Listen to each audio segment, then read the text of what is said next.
Hi, welcome back to this episode of Active Health Minutes. In this fourth episode, we're going to be talking to you about scoliosis. Are you sure your kid's spine is not like this?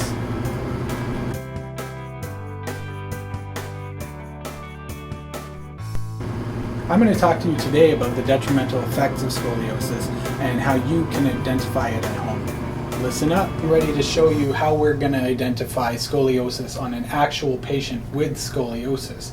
But before that, I'd just like to mention that if you see your child slouching or walking funny or one shoulder is higher than the other, it's always a good idea to take them in and get them assessed by a chiropractor or a physiotherapist.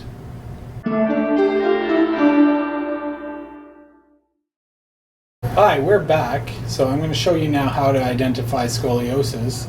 Here with me is my model. And just for the sake of protecting his identity, we're going to call him Mary. Okay, so let's get started.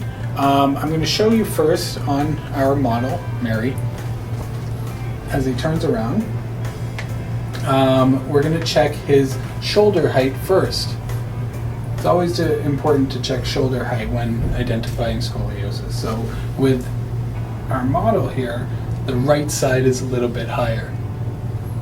Next, what I'm going to show you is how to identify differences in height in his iliac crest. So that's just the top of his pelvis right here. Maybe it's a little hard to see. Maybe you can hold that up. That's good. And in this case,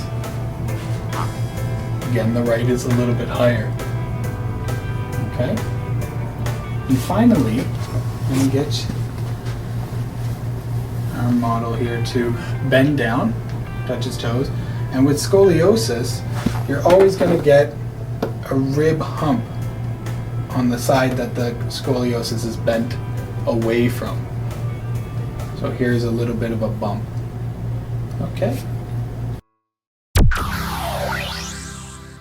So we're going to take a little closer look at the rib hump here.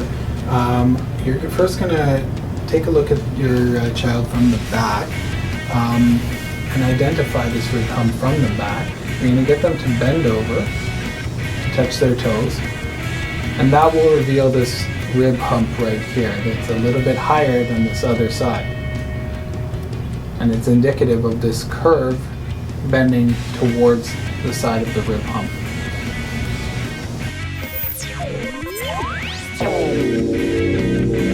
So here we have a Scolio Gauge, which is a cool app from iPad. So I'm going to show you how to use this to measure Mary's scoliosis. So to use this, we're going to put this on the level of the inferior angle of the scapula, which is right here, and perpendicular to the spine. And as you can see here, we have a 7-degree scoliosis angle. And we're going to do the same thing at the level of the iliac crest, perpendicular to it, to the spine. And there it says about 5 degrees. If we get it right. So there's about 5 degrees.